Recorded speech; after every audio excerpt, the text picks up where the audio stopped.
Amigos internautas, todo mês de outubro, realmente as atenções dos espíritas em geral se iniciam voltadas para o codificador Allan Kardec.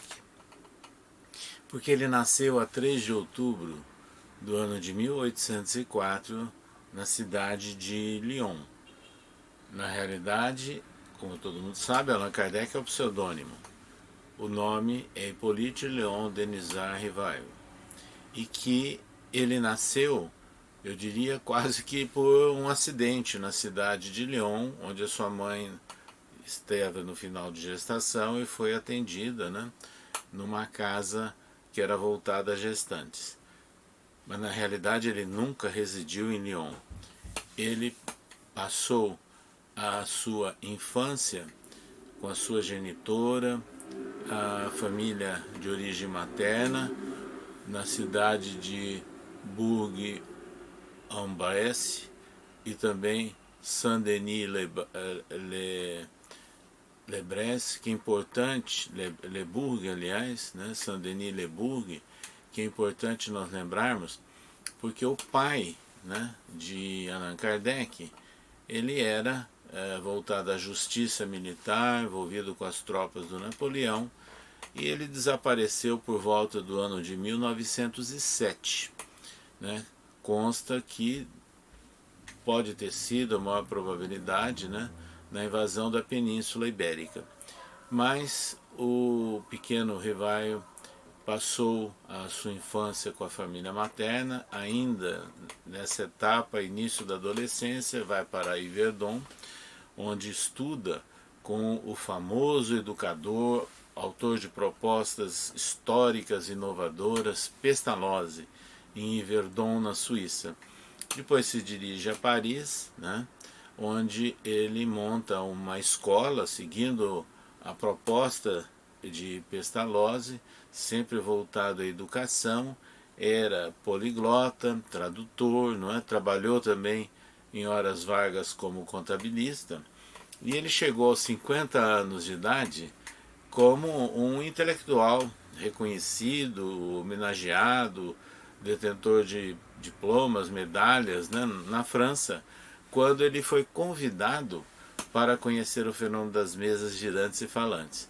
E o interessante é que de início ele rejeitou, depois ele aceitou o convite e bastante reticente, usando a razão, como é que elas poderiam se movimentar se não tivesse músculos e nervos, mas observando, prestando muita atenção até nos conteúdos que surgiam das pancadas, das tipologias, ele vê que havia um conteúdo a ser transmitido ao homem e que o nível desse conteúdo era superior à maioria dos presentes naqueles salões parisienses. Então ele passa a prestar mais atenção no conteúdo, analisando. Depois ele entra em contato direto com várias médiums, recebe também cadernos de mensagens espirituais, e juntando tudo isso e fazendo uma análise criteriosa, comparativa, sobre a coerência das várias mensagens, das várias origens, e ele começa a preparar o Livro dos Espíritos. Foi lançado num sábado pela manhã, 18 de abril do ano de 1857, na livraria Danty, no Palais Royal, no centro de Paris.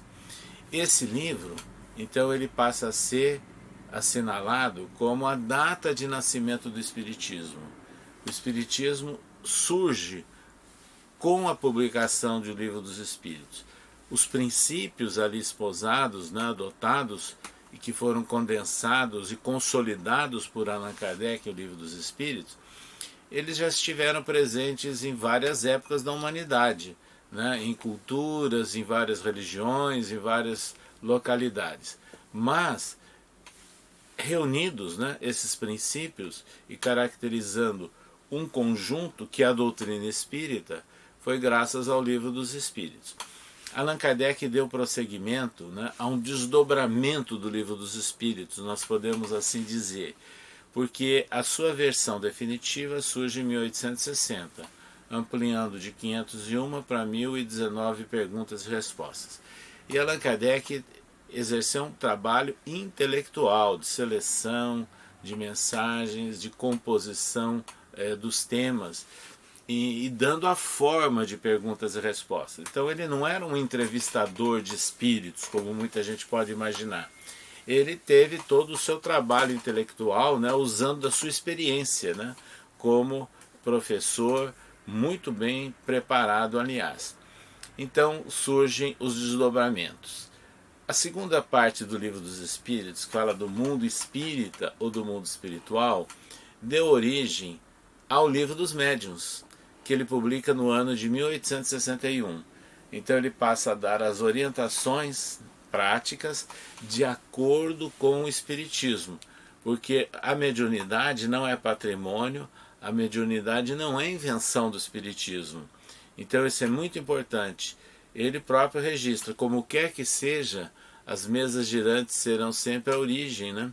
E aí nós vamos lembrar que do fenômeno brota a doutrina, e que é isso que ele passa a valorizar mais do que o próprio fenômeno.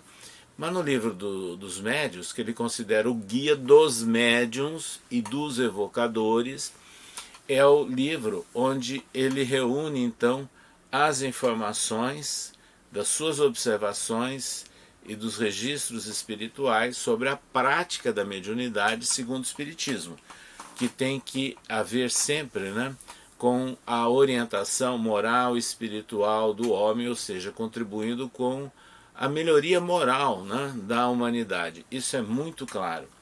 E ele estuda, né, os vários dons mediúnicos, os vários tipos de mediunidade, que são dezenas. Da terceira parte do Livro dos Espíritos, que fala das leis morais, emerge no ano de 1864 o livro Evangelho segundo o Espiritismo, que na sua primeira versão, no seu lançamento, em abril do ano de 1864, recebeu o nome de Imitação do Evangelho segundo o Espiritismo. Mas ele foi recomendado pelo seu editor, por leitores e pelos espíritos para mudar simplesmente para Evangelho segundo o Espiritismo.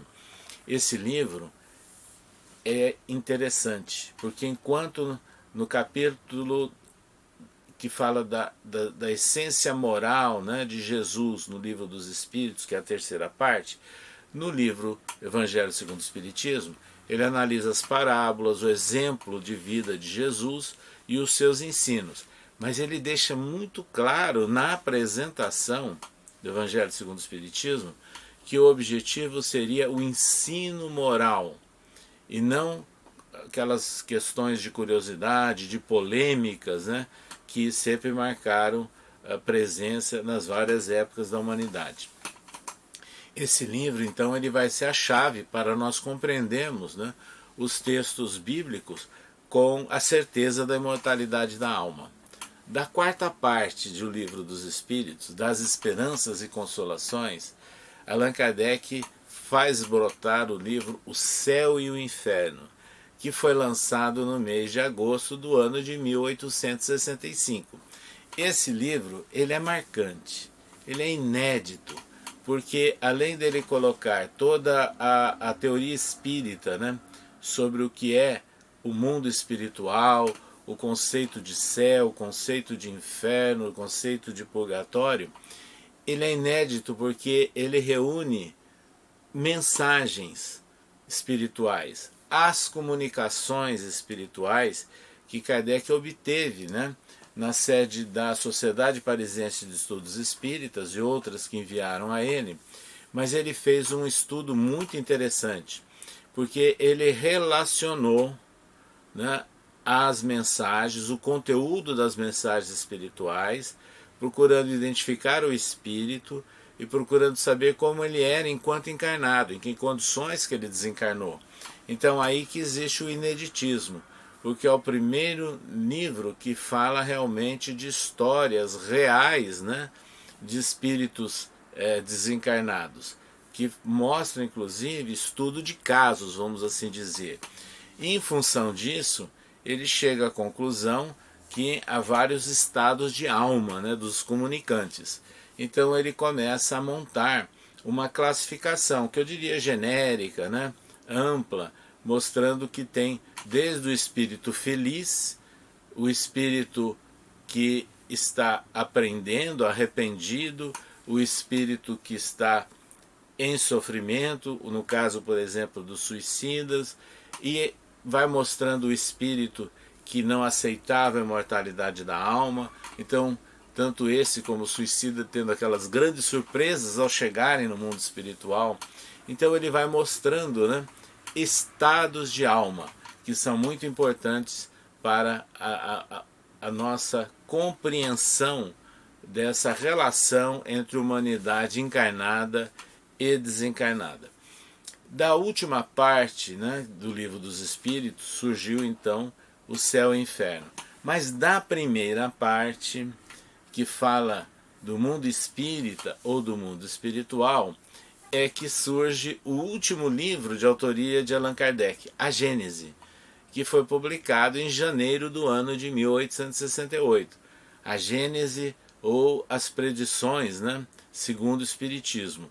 E esse livro também ele tem um caráter de ineditismo muito grande, porque Allan Kardec ele faz todo um estudo, né, teórico, né, sobre a questão da evolução do espírito, do perispírito, entra em detalhes, né, da concepção espírita do que seria o perispírito, analisa os milagres de Jesus à luz do Espiritismo. E é interessante que Allan Kardec analisa os vários ditos milagres de Jesus, mostrando que não são milagres, mas na verdade ocorrem utilizando leis da natureza que o homem desconhecia, e que Jesus, sendo um espírito puro e perfeito, soube utilizar e manipular, né, essas leis da própria natureza. Porque o conceito de milagre seria a derrogação das leis da natureza, o que não é aceito por Allan Kardec. Mas o interessante é que Allan Kardec coloca nos estudos que ele fez sobre as curas de Jesus, sobre os chamados milagres de Jesus, ele mostra, na verdade, mais de uma opção. Ele não fecha a questão. Então ele estimula o uso do raciocínio, né, por parte das pessoas, estimulando, portanto, o estudo e o raciocínio. Então, esses 5 livros, o Livro dos Espíritos, o Livro dos Médiuns, o Evangelho segundo o Espiritismo, o Céu e o Inferno e a Gênese, é que constitui as obras básicas da codificação. Aí nós temos todos os princípios do Espiritismo. Nós gostaríamos de lembrar que ele escreveu outros livros, alguns menores, né, como o Principiante Espírita, o que é o Espiritismo, um sobre obsessão, mas na verdade são apanhados, né, de várias outras atribuições ou textos, né, que ele reuniu. E o livro que se comemora em 2020 como completado 130 anos obras póstumas, a rigor não é um livro de autoria de Allan Kardec. Ele foi elaborado por amigos de Allan Kardec ou por continuadores de Allan Kardec 21 anos depois da desencarnação. Reuniu textos que já estavam previamente publicados na Revista Espírita, mas também reuniu textos, manuscritos de Kardec, que ele não havia divulgado e que ele não havia completado o raciocínio, gerando, portanto, algumas dúvidas e algumas polêmicas até quanto à autenticidade. Então, nós sugerimos sempre que tudo aquilo que está em obras póstumas é matéria para estudo, e sugerimos que analisem se já estava presente numa das obras de Kardec ou numa das edições da Revista Espírita. Por falar em Revista Espírita, esse foi um outro mecanismo, né, que Allan Kardec utilizou, um grande instrumento para a divulgação do Espiritismo, uma revista mensal que ele criou em janeiro do ano de 1858 e deixou pronto até a edição de abril do ano de 1869. Então, essa revista mensal, Jornal de Estudos Psicológicos, também é marcante do ponto de vista jornalístico. Em primeiro lugar, porque é a primeira revista espírita propriamente dita. Já havia revistas sobre mediunidade, revistas e jornais sobre espiritualismo em geral, mas sobre espiritismo, Allan Kardec criou o primeiro periódico, que é a Revista Espírita. Essa revista, o interessante é que ela tem artigos de Kardec, notícias que ele recebia de várias partes do mundo, até do Brasil. É interessante que ele colocava mensagens espirituais que encaminhavam a ele, que ele publicava depois de fazer um confronto, uma análise do conteúdo, resenhas de livros espiritualistas que encaminhavam a ele, onde ele dá a opinião pessoal dele, inclusive, sobre várias obras. E o interessante é que nessas matérias que ele seleciona, elas funcionam como um balão de ensaio. O que significa isso? Significa que os livros que ele publicou depois de O Livro dos Espíritos, os outros 4, o conteúdo, de certa forma, as linhas principais, ele publicou previamente na Revista Espírita. Então daí a razão desse termo que nós estamos usando, um balão de ensaio, verificando, né, as repercussões, as sensações, as manifestações. E Allan Kardec publicava cartas também do leitor, né, na Revista Espírita. Então, para o estudo espírita, nós recomendamos o estudo das obras básicas de Allan Kardec, as 5 obras que nós enumeramos, e da coleção da Revista Espírita de 1858 até 1869.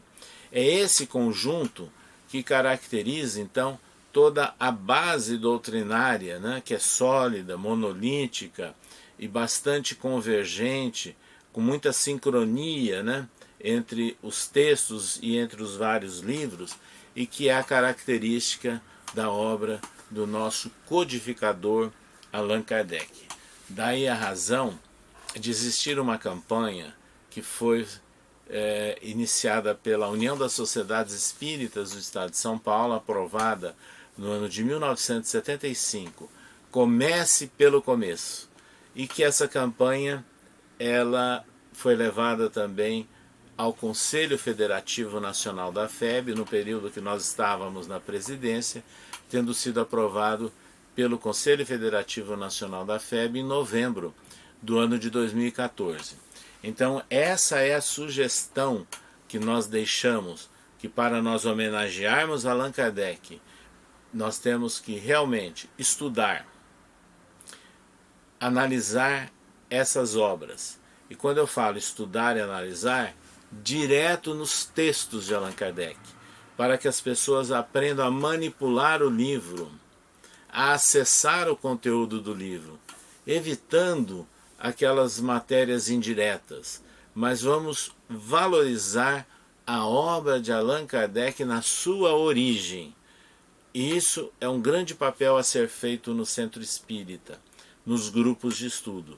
E também nas palestras públicas, nas reuniões, né, de divulgação no Centro e no Movimento Espírita, é muito importante que os expositores façam citações às obras básicas de Allan Kardec. Infelizmente nós às vezes encontramos tantos modismos, né, palestras com muita euforia, com muita exaltação, e às vezes não citam a obra básica de Allan Kardec. Então nós temos o compromisso de valorizar esses textos originais, os livros que Allan Kardec escreveu, os 5 livros, e mais a Revista Espírita, que sem dúvida nenhuma elas representam a base da doutrina. Então daí a campanha, comece pelo começo. Não é uma redundância, é uma realidade. Começarmos pelo começo da doutrina, que são as obras de Allan Kardec. Nessas condições, então nós temos que lembrar que o Centro Espírita deve ter por base, não apenas no texto do seu estatuto, na letra, mas na prática, né, a valorização, o estímulo ao estudo e a difusão das obras básicas do codificador Allan Kardec.